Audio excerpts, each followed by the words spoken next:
Assalamualaikum warahmatullahi wabarakatuh. Selamat siang teman-teman semua. Selamat datang kembali di channel saya. Di video kali ini saya akan membahas tentang ubi jalar, pertanian dari santri-santri As-Saropah yang lagi memanen di sana. Hai semua, apa kabar? Anda baik-baik saja? Terima kasih karena sudah memberikan support dan juga kesetiaan Anda untuk membangun channel ini. Jangan lupa tonton sampai habis video ini, like, comment, and share.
Assalamualaikum warahmatullahi wabarakatuh.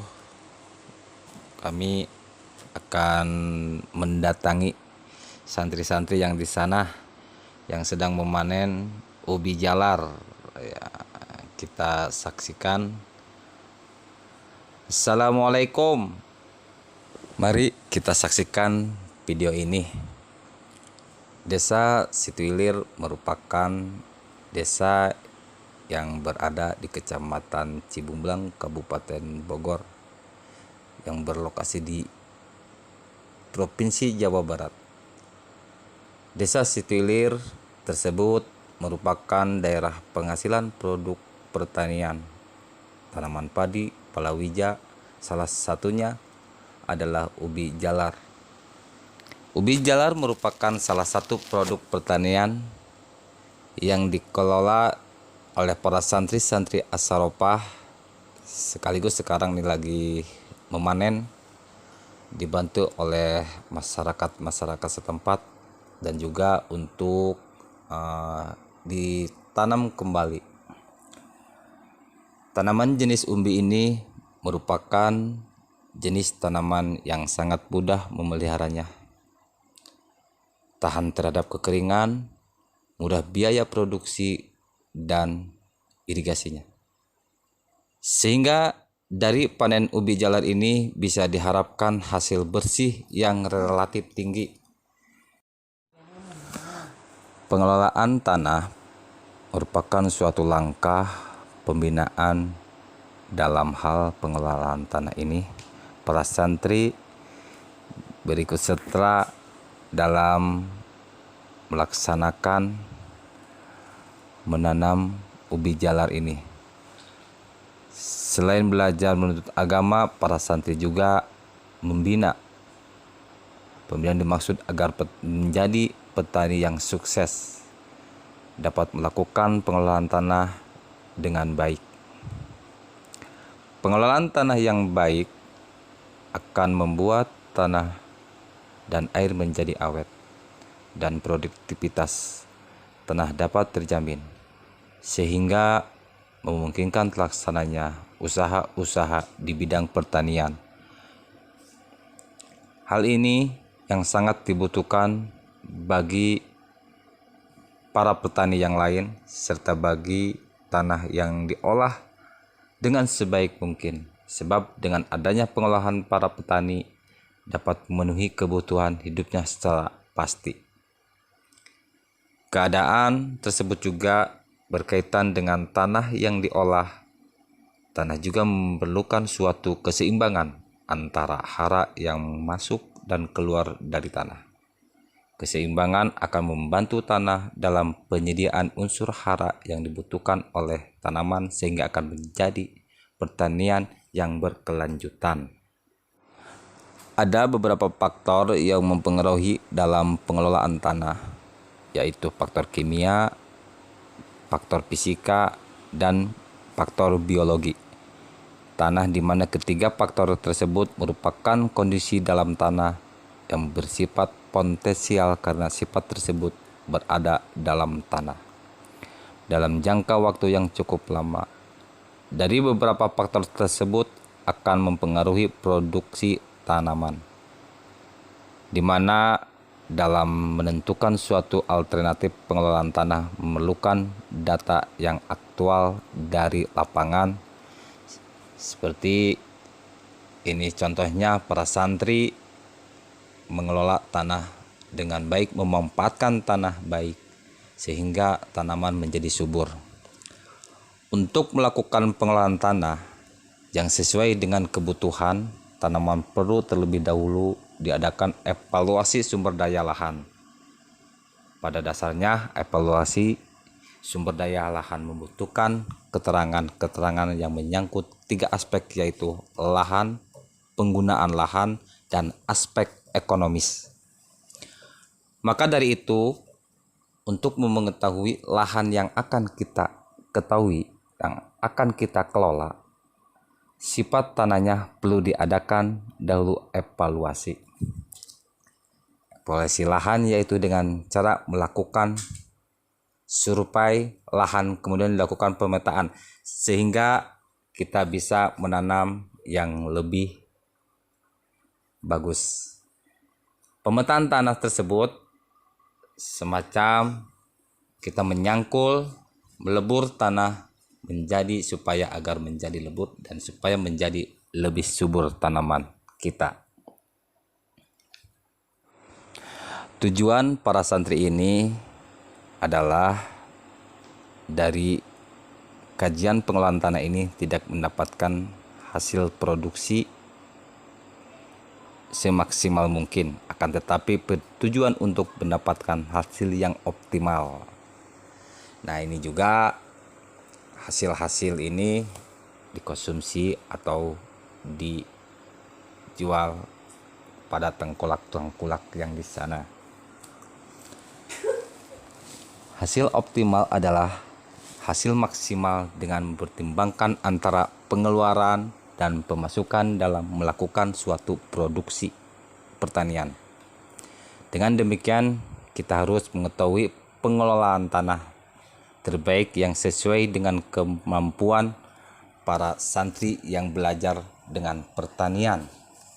Untuk itu diperlukan suatu pengelolaan tanah yang baik yang bertujuan untuk mengetahui hasil-hasil pertanian ini, dan juga untuk bertujuan mengetahui tindakan pengelolaan tanah yang tepat untuk tanaman ubi jalar. Ubi jalar merupakan tanaman yang banyak dibudidayakan di salah satunya di Desa Situ Ilir, Kecamatan Cibumblang, Kabupaten Bogor, yang dikelola oleh para petani, dan juga ini salah satu para santri yang sedang mengelola ubi jalar tersebut. Pengelolaan tanah merupakan faktor menentu keberhasilan budidaya tanaman. Untuk mendapatkan hasil yang optimal, perlu diadakan evaluasi sumber daya lahan dan pengelolaan tanah yang tepat. Pengelolaan tanah ini yang akan dilakukan diharapkan dapat memberikan manfaat terhadap perkembangan dalam bertani, khususnya terdapat pengelolaan tanah yang ada di sekitar Pondok Pesantren As-Saropah dan juga di Desa Situ Ilir, Kecamatan Cibumblang, Kabupaten Bogor. Pengelolaan tanah merupakan pembinaan dalam hal pengolahan tanah agar menjadi lahan yang produktif. Pembinaan ini oleh para santri-santri ini dimaksud agar para petani dan juga para santri dapat melakukan pengolahan tanah dengan baik agar kesuburan tanah, produktivitas tanah, pengawetan tanah dan air dapat terjamin. Pengelolaan tanah yang baik memungkinkan terlaksananya usaha-usaha di bidang pertanian dalam jangka waktu yang panjang dari generasi ke generasi dengan hasil yang dapat memenuhi harapan. Dalam pengelolaan tanah, hal yang paling penting adalah menjadi agar tanah selalu gembur, lembab, dan tidak terlalu basah. Pengaturan drainase perlu dilakukan untuk menjaga agar tanah selalu lembab tapi tidak terlalu basah. Salah satunya penanaman ubi jalar ini. Pengolahan tanah tanaman ubi jalar dilakukan dengan berbagai cara yang berbeda. Perlakuan pengolahan tanah berbeda-beda karena jenis tanaman yang digarap mempunyai kondisi yang berbeda. Tanah yang ditanami secara teratur harus diperlakukan berbeda dengan tanah yang tidak ditanami secara intensif. Dan juga kesuburan tanah adalah mutu tanah untuk bercocok tanam yang ditentukan oleh interaksi sejumlah sifat fisika, kimia, dan biologi bagi tubuh tanaman yang menjadi habitat akar tanaman aktif. Kesuburan tanah merupakan kemampuan tanah menghasilkan bahan tanaman yang dipanen. Maka disebut pula daya penghasilan bahan panen atau produktivitas. Ungkapan akhir kesuburan tanah ialah hasil panen ini yang dikelola oleh santri-santri, dan juga kita ketahui bahwa hasil panen ini sudah menghasilkan satu petak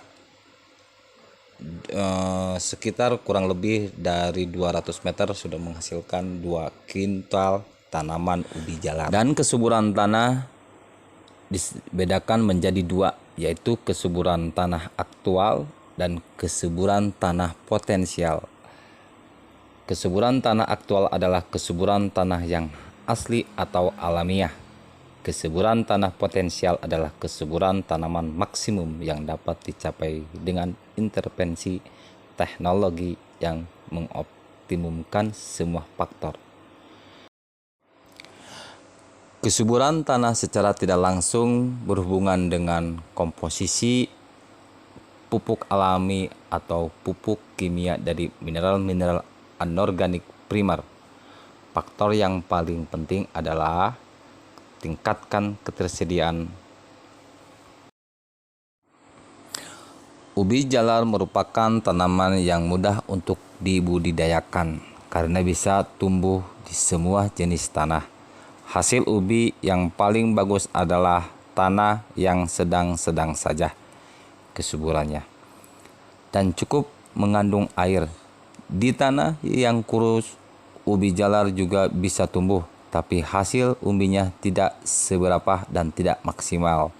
Sedang di tanah yang mengandung air, tanaman ini malah bisa merana pertumbuhannya dan hasil umbinya bisa cepat busuk atau cepat rusak, sehingga kita panen bisa merugi. Di tanah yang subur, tanaman ubi jalar akan tumbuh dengan bagus dan daunnya rimbun. Sayang sekali, justru dengan daun yang rimbun ini yang tidak menguntungkan karena hasil umbinya tidak akan maksimal. Bibit yang telah disediakan oleh para petani dan para santri ini dibawa ke kebun dan diletakkan di atas bedeng-bedeng tanah yang sudah dikerjakan oleh para petani. Bibit dalam bentuk tanaman tersebut dibenamkan kira-kira seperapat atau sepertiga.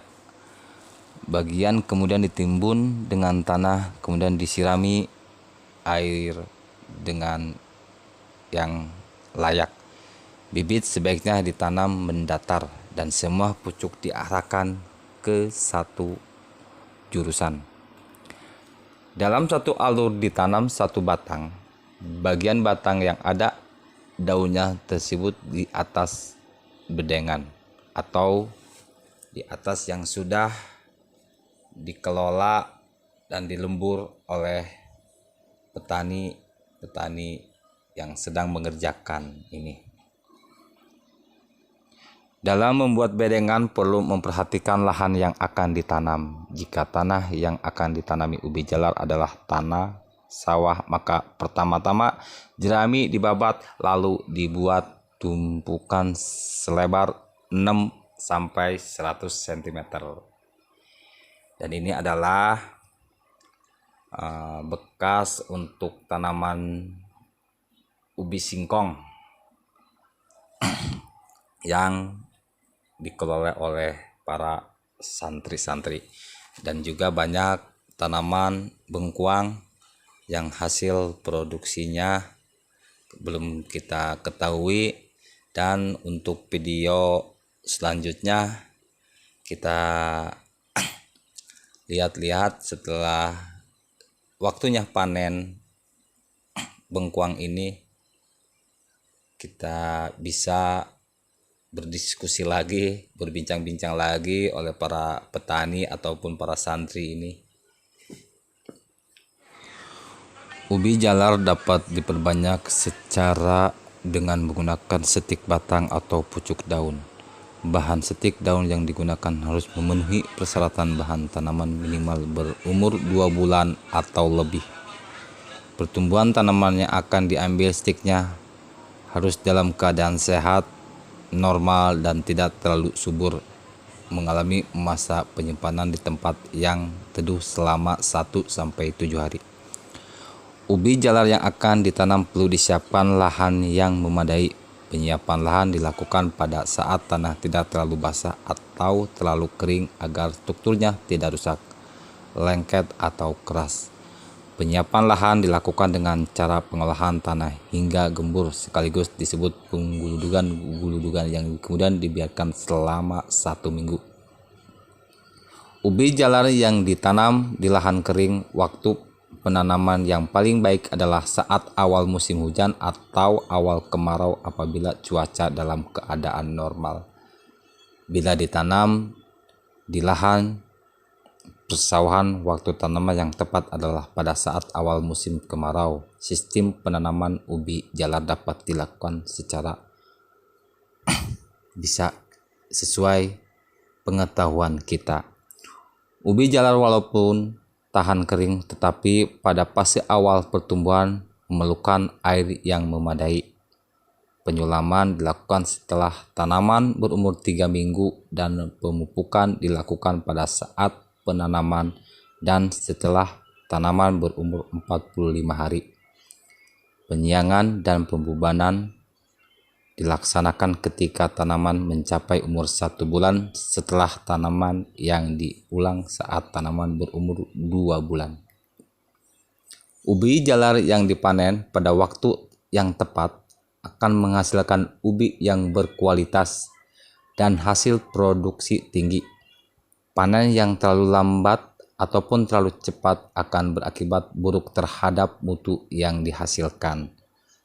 Pemanenan yang terlambat di samping menurunkan kadar gula ubi jalar tersebut juga menyebabkan resiko terkena serangan hama ubi jalar ini.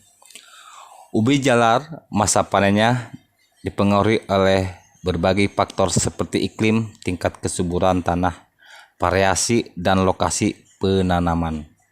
Apabila ditanam di dataran tinggi, maka masa panen akan lebih lama, antara 5 sampai dengan 6 bulan.